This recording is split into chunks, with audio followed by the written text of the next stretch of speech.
एल्वियुलर washing का मतलब होता है कि एक ऐसा अमल जिसमें हम किसी पर्सन को एनेस्थेटिक गैस देते हैं, यानी कि बेहोश होने वाली गैस देते हैं।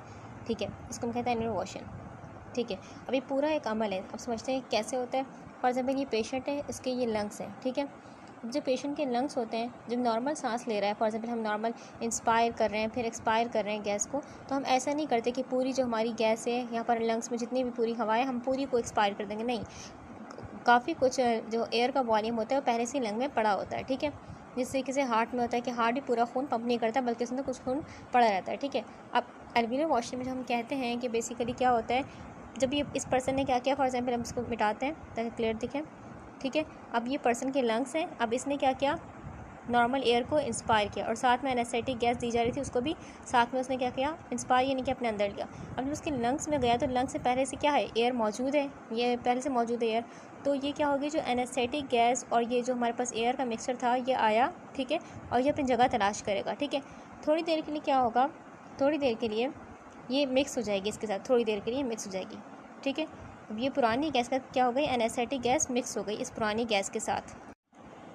फिर क्या होगा, फिर ये जो पुरानी गैस है ये स्लोली स्लोली क्या होना शुरू हो जाएगी, रिप्लेस, क्योंकि इसकी जगह किसने लेना शुरू कर दी, इसकी जगह लेना शुरू कर दी एनेस्थेटिक ने, या नई जो आई थी गैस ये हवा इसे लेना शुरू कर दी। पुरानी गैस जो थी अब ये रिप्लेस होकर बाहर जाएगी, इस तरीके से होता है। ठीक है, अच्छा, लेकिन इनिशियली शुरू में क्या होता है, इनिशियली जब हम नई गैस का फ्लो स्टार्ट होता है तो वो थोड़ी देर तक पुरानी वाली जो हवा होती है उसके साथ मिक्स होता है, फिर स्लोली रिप्लेसमेंट होना शुरू होती है। ठीक है, तो स्टार्ट में थोड़ी मिक्स होती है, फिर आगे जाकर पूरी तरह से रिप्लेस हो जाती है इस वाली से। ठीक है, अभी पुरानी गैस में बल्कि यहाँ पर एनेस्थेटिक और नई गैस का मिक्सचर आ गया। ठीक है, यानी ये कंटिन्यूइंग प्रोसेस होता है, पहले मिक्स फिर रिप्लेस, पहले मिक्स फिर रिप्लेस। ठीक है, ये कंटिन्यू चलता रहेगा। ठीक है, अच्छा, अब ये हमें समझना है, स्टार्टिंग समझना है इसमें होता है क्या है।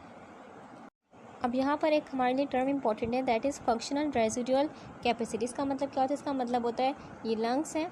ठीक है, लंग्स में जो हवा बची हुई हो आफ्टर एक नॉर्मल सांस छोड़ने के बाद, ये पर्सन सांस छोड़ रहा है, इसमें जो हवा बच गई, अब इसको हम कहते हैं FRC यानी कि फंक्शनल रेजिडुअल कैपेसिटी।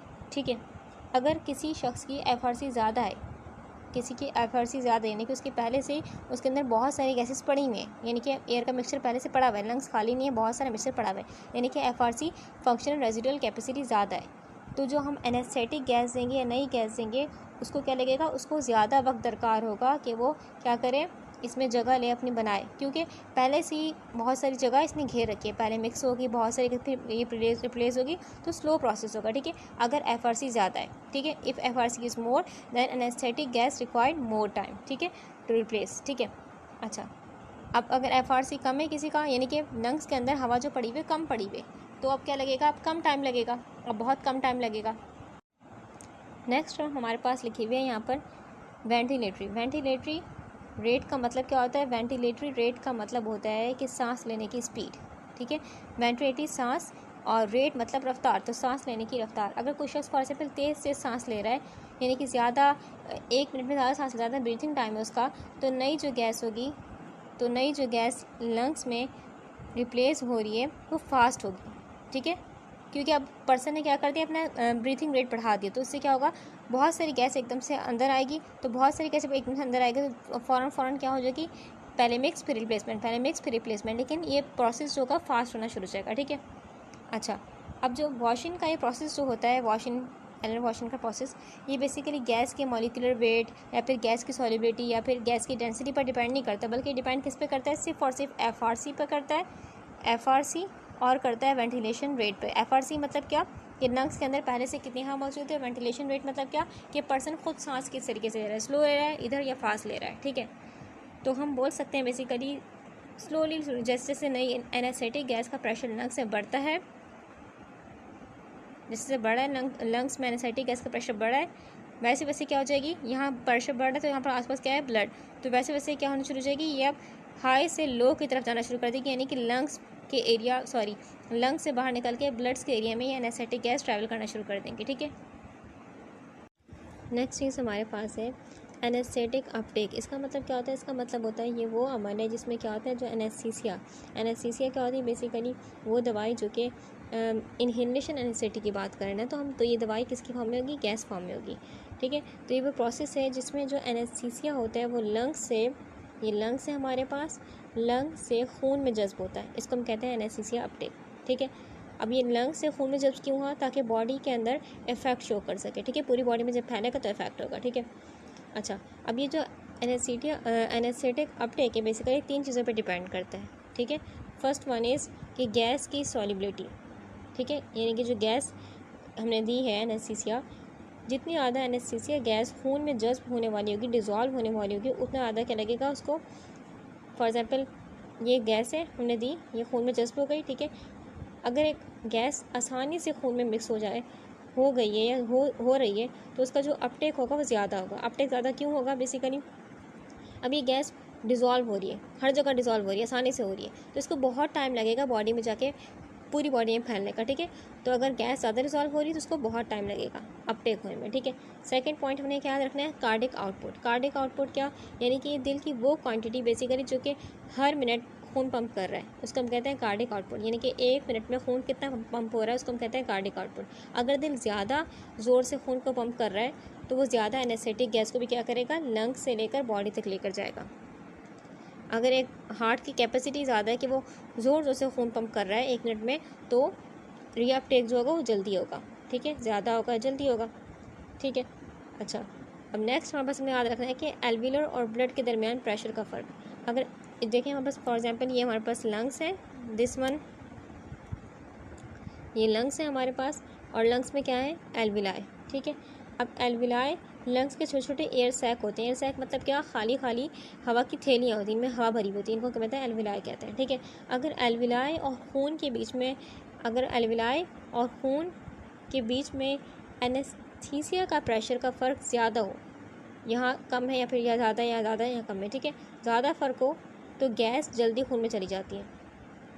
ठीक है, क्योंकि हमेशा गैस जाती है हाई से लो के एरिया की तरफ, तो अगर खून में कम है तो यहाँ से चली जाएगी जहाँ पर लो थी, यानी कि खून में चली जाएगी। ठीक है, अच्छा, जितना ज़्यादा फ़र्क होगा लंग्स यानी कि एल्विलाई और ब्लड के प्रेशर में, उतना जल्दी क्या होगी? गैस खून में चली जाएगी।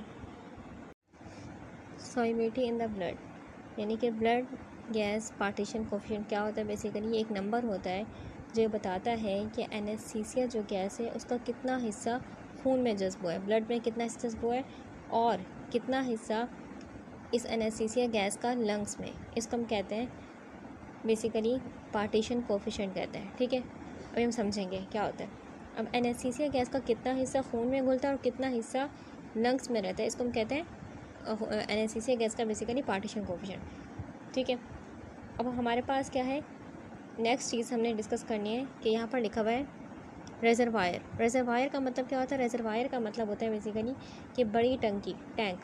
अब यानी ब्लड इनिशियली एनेस्थीसिया को सिर्फ स्टोर करता है, काम नहीं करने देता, सिर्फ स्टोरेज हो रही है एनेस्थीसिया की। इनिशियली क्या होती है? स्टोरेज होती है।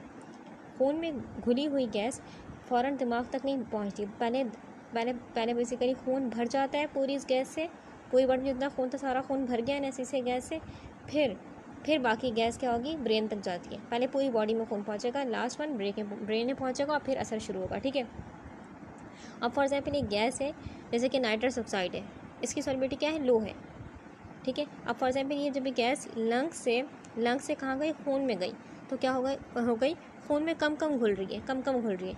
इस वजह से जो खून का प्रेशर होगा वो जल्दी बढ़ जाएगा, यानी कि फ़ौरन ये हर जगह फैल रही है लेकिन इतना नहीं घुल रही, हर जगह नहीं घुल रही, तो खून में प्रेशर बढ़ जाएगा। अब गैस क्या हो जाएगी? जल्दी ब्रेन तक पहुँच जाएगी, क्योंकि घुल नहीं रही इतना, बस पहुँच रही है आगे। ठीक है, तो फ़ौरन ब्रेन तक पहुँच जाएगी और पेशेंट जल्दी बेहोश हो जाएगा। ठीक है, तो अगर किसी गैस की एनेस्थेटिक गैस की लो सॉल्युबिलिटी है खून में, तो जैसे कि एग्जांपल नाइट्रस ऑक्साइड, तो वो जल्दी ब्रेन तक पहुँच जाएगी।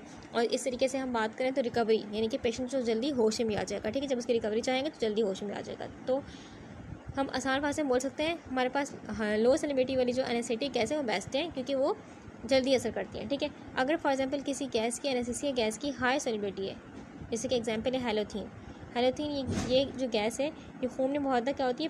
फैल जाती है, घुल जाती है।